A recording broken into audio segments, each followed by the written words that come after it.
Shikamaru tá na berlinda, a parceria dele com o Boruto pode ser descoberto pelo enviado do Senhor Feudal. Inojin e Manaka agora tá junto com o Boruto e o Kashinkoji. E a Sarada que pode levar um couro do Daemon. Vem comigo que esse capítulo 26 de Boruto TBV, cara, tá pegando fogo. Vamos lá.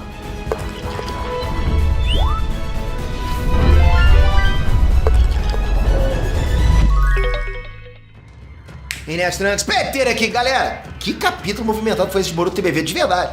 Cara, realmente rolou bastante coisa. Eu sinto, cara, que a história agora, ela andou bastante pra caramba, sabe? Não tá parada. A gente tem essa sensação que a história tá indo mesmo, sabe? Só que esse capítulo foi basicamente só desgraça rolando atrás de desgraça. Tá tudo andando errado e as coisas podem estar a um empurrãozinho de explodir.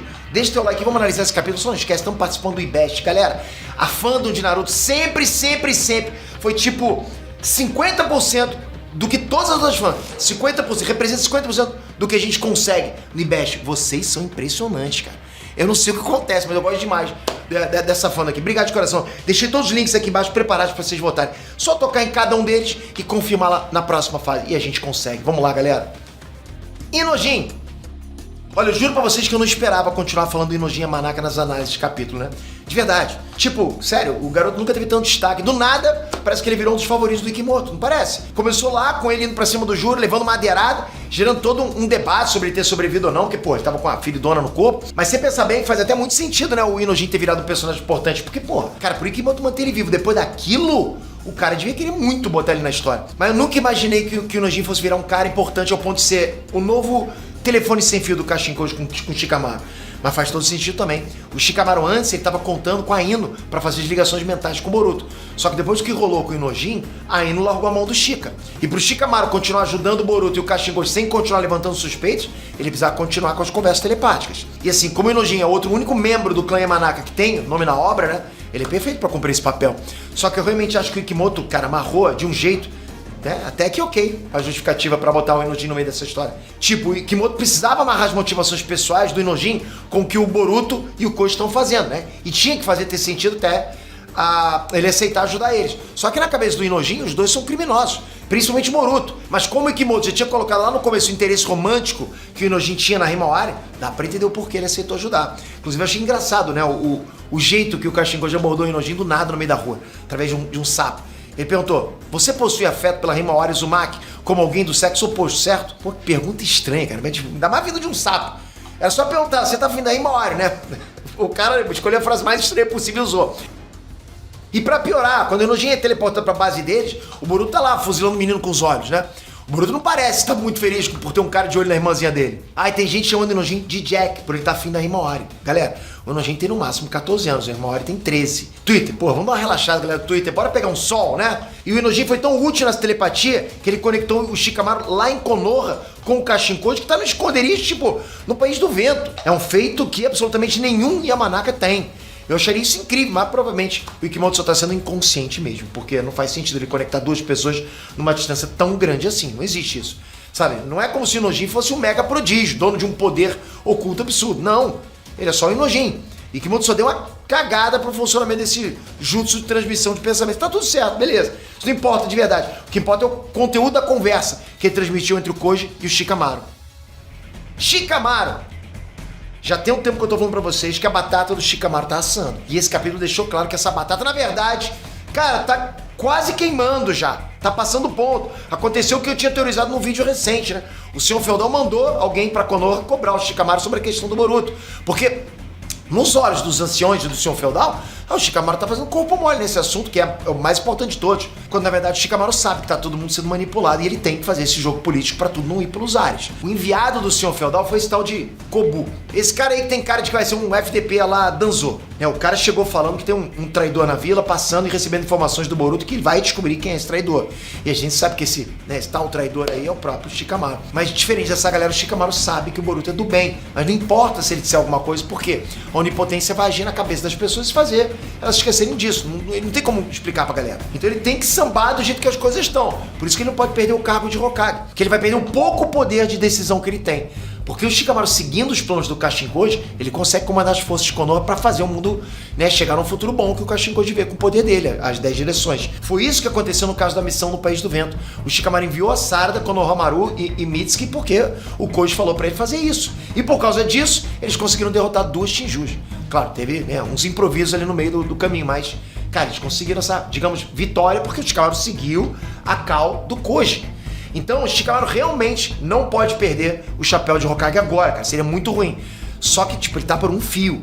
Agora que esse Kobu tá no meio da história, ele vai investigar todo mundo que teve contato com o Boruto. A coisa vai ficar, porra, ainda mais complicada. A batata vai assar mais ainda. Ele já puxou o Konohamaru pra interrogar. E eu imagino que ele vai ter que interrogar a Sarada e o Mitsuki também. Mas, galera, o curioso é que durante a conversa tem alguns quadros que focam no rosto do Sai. E ele parece desconfiado com o Shikamaru. Eu acho isso curioso porque esse destaque pro Sai pode não ser por acaso. Claro, o Kimoto pode estar só colocando as reações do Sai só pra mostrar, né, que ele tá ali na cena e isso pode não significar nada mesmo. Beleza, só pra mostrar que ele tá ali. Mas a gente tem que lembrar que nesse mesmo capítulo, o Kimoto deu um papel muito importante pro Inojin, que é filho do Sai. Pode ser que o Sai de alguma forma descubra que o Inojin agora tá ajudando o Kashinkoji e o Boruto. Antes eu tinha feito a teoria de que a Ino podia dedurar o Shikamaru, porque ela não queria mais fazer a telepatia entre ele e o Boruto. Se o Sai chega em casa e comenta com a Ino que o assistente pessoal do Sr. Feudal tá no pescoço do Shikamaru, né, ela pode agir estranho e ele acabar reparando. O Sai tinha esse negócio do Shippuden de saber ler emoções, saber identificar sorrisos falsos e tudo mais. Seria legal ver um callback disso. Eu não sei quão fechado o Sai é com o Shikamaru. Eu não sei se ele ia tentar, digamos, ver o lado dele ao desconfiar que ele tá ajudando o Boruto. Mas tem uma questão aí. Se por acaso o Sai descobre que o Nojin tá ajudando o Boruto, o Sai vai ficar num dilema de contar ou não, né, pra esse Kobu. Porque o que o Nojin tá fazendo é crime. Ele tá ajudando um traidor, né, que, digamos, matou o Hokage. A gente sabe que não é, mas enfim. Tava transmitindo uma conversa mental durante uma reunião de alto escalão. O cara zerou o Código Penal de Konoha ali.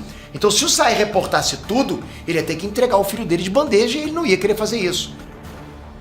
Cara, eu acho legal que esse capítulo abriu várias possibilidades interessantes com as interações de alguns personagens. Isso é maneiro. Mas eu acho que a coisa mais interessante dessa cena com o Kobu foi uma das primeiras falas dele.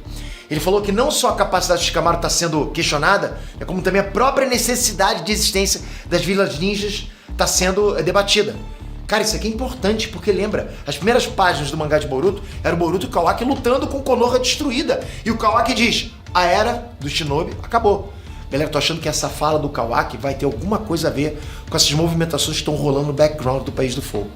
Porque assim, em Naruto, essa questão das vilas ninjas e do país em que eles estão, não foi algo muito bem explorado em Naruto. Eu até posso fazer um vídeo explicando sobre a política no mundo de Naruto. Mas basicamente as vilas ninjas funcionam, né, como os braços armados dos países. E quem realmente manda neles são os senhores feudais, os daimyos. Isso vem direto de um conceito do mundo real. Porque no Japão feudal, os daimyos eram líderes que controlavam grandes territórios e tinham, né, seus próprios exércitos. Eles serviam ao imperador.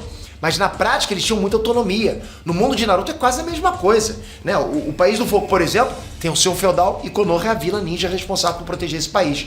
O Hokage é o líder militar da vila, mas ele não está no topo da hierarquia política. O Hokage responde ao seu feudal, ou seja, mesmo que o Shikamaru seja o Hokage agora, ele ainda precisa prestar contas pro cara de cima, que é o senhor feudal. E como a vila existe para servir aos interesses do país, se o senhor feudal quiser, cara, ele pode até mandar fechar as portas de Konoha. Eu tô curtindo muito ver o Ikimoto dando esse tipo de foco na parte política da coisa. Cara, isso é muito maneiro mesmo, de verdade, mas eu queria realmente que tivesse preparando um pouquinho melhor o terreno pra isso. Tipo, o cara falou que a existência das vilas ninjas tem sido um tema recorrente, né? Mas isso do nada, ninguém deve lembrar, mas lá no comecinho do mangá, teve um arco do Boruto junto com o filho do senhor feudal. E dava pra ter introduzido esse assunto lá. Pelo menos, tipo, cara, plantar a sementinha de que tá rolando essas discussões. Podia ter mostrado Naruto em reunião com os outros Kages e alguém comentando sobre, né, o país ter cortado parte do orçamento. Porque, pelo que o Kobu disse, isso é uma coisa que já tá sendo debatida há muito tempo. E tá valendo pra todas as vilas ninjas do mundo. Então, né, cara, não sei se vocês concordam comigo, teria sido legal, né, ter algum tipo de construção um pouquinho antes disso. Mas ainda assim, eu achei legal, cara, esse conflito tá acontecendo agora. Eu tô torcendo pra que continue. E faz sentido as vilas ninjas estarem perdendo utilidade. Afinal, não tem mais guerra, o mundo ninja está em paz. E se o mundo está em paz, qual a necessidade de um país continuar mantendo uma vila militar? É um conceito interessante, é uma crise política global. Eu espero que a gente veja mais disso depois. Boruto e Kashinkoji. Enquanto o Shikamaru tá tomando lapada de um lado, o Kashi e o Boruto tiveram, né, um mini risca-faca. Já tem uns capítulos que o Boruto tá agindo meio que pelas costas do Koji. O lance dele ter falado lá com o Kawaki foi uma coisa que não tava nos planos do Koji. No fim das contas, isso meio que salvou eles, mas esses improvisos do Boruto podem ferrar com o plano do Kashinkoji, que tá agindo ali de acordo com as previsões das possibilidades de futuro que ele viu. O Koji tá querendo levar o mundo, né, pro good end, pro final feliz. Só que para isso, cara, alguns sacrifícios precisam ser feitos. E é por isso que o Boruto ficou pé da vida com o Koji. O Konohamaru quase virou estatística na missão do País do Vento, lembra? Aí o Odo, coitado, pô, foi de Rikudo Sennin pra Sarada ativar o Mangekyo. O Boruto tá pistola com o Koji, tá começando a ter umas discussões entre eles. Inclusive o Boruto não quis falar o que ele resolveu com o Momoshiki.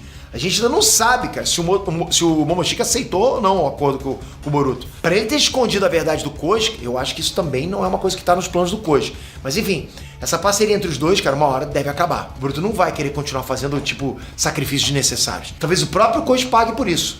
Vai ver o Boruto vai contra os planos do Koji mais uma vez, só que dessa vez dá ruim e o Koji pode acabar morrendo. Ia ser interessante ver como é que a cabeça do Boruto ia ficar, né?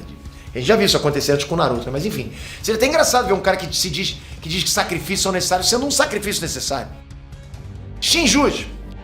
Que lindo, né, cara? O Juro chorando depois de ler Crepúsculo e uma murcha ali, sempre meio dando uma playboy ali do nada, cara. Isso me pegou desprevenido. O Kimoto realmente tá gostando de fazer essa construção lenta da Shinjuji. E, na verdade, cara, eu acho isso bom, porque aí a gente entende mais esse novo tipo de vilão no universo de Naruto. Porque em Naruto a gente tá acostumado a ver vilão com passado triste e tudo mais. As Shinjus, cara, são só bichos que estão aprendendo, inclusive sobre amor. Eu realmente tô curioso pra ver o estágio final da construção desses personagens, pra ver onde que o Kimoto tá indo com tudo isso.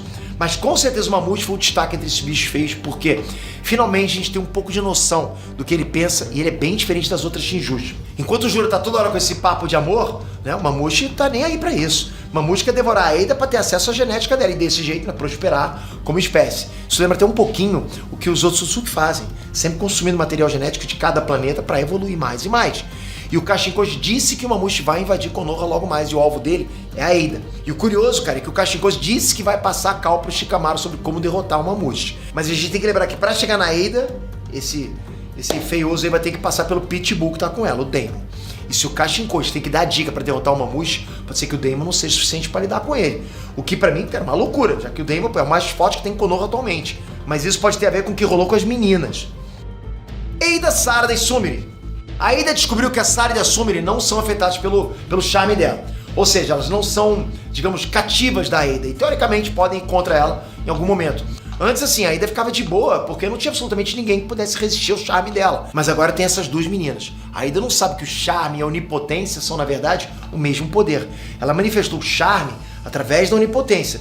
Só que ela não faz ideia disso. Então ela sabia que as meninas não tinham sido afetadas pela onipotência, mas ela achava que o charme estava funcionando nelas. Mas agora as meninas não têm essa vantagem de fingir que são cativas da Eida para pegar ela de guarda baixa. Mas sinceramente, eu acho que essa situação vai terminar em pizza. A Eida sempre quis ter relações verdadeiras, sabe? Sem influência do charme dela. E agora ela tem exatamente isso. Vocês percebem? Ela não tem motivo algum pra querer matar as meninas. Não tem como. Agora pra que ela vai querer matar as meninas? Eu acho que ela vai realmente ficar feliz. Eu acho que essa cena foi feita pra criar uma tensão. Mas no começo do próximo episódio isso não deve dar em nada. O problema mesmo, cara, foi o Dennis, o Pimentinha, que pulou pra cima das meninas. Já tô falando, cara, o Daemon é um pitbull. Estava pronto pra morder crianças. No momento que a Eida desvendou que as meninas não eram afetadas pelo poder delas, o Daemon já pulou pra cima das duas. Mas, de novo, eu acho que essa cena foi feita pra criar uma tensão de fim de capítulo. Mas não deve dar em nada. O Daemon deve ter feito isso pra salvar as meninas. Porque assim, cara, a cena foi feita pra reforçar o medo que as garotas tinham de serem descobertas, sobre o perigo também do Daemon poder acabar com elas rapidinho. Então quando a Eida joga a revelação, as meninas já estão encarando o Daemon. E aí que tá, o poder do Daemon é refletir as intenções. Naquela situação, como as meninas estavam com medo do Daemon fazer algo, elas podiam começar a planejar alguma coisa contra o Daemon. Só que, se elas fizessem isso, essa coisa que elas pensaram ia acontecer diretamente nelas. O Daemon é muito roubado, cara.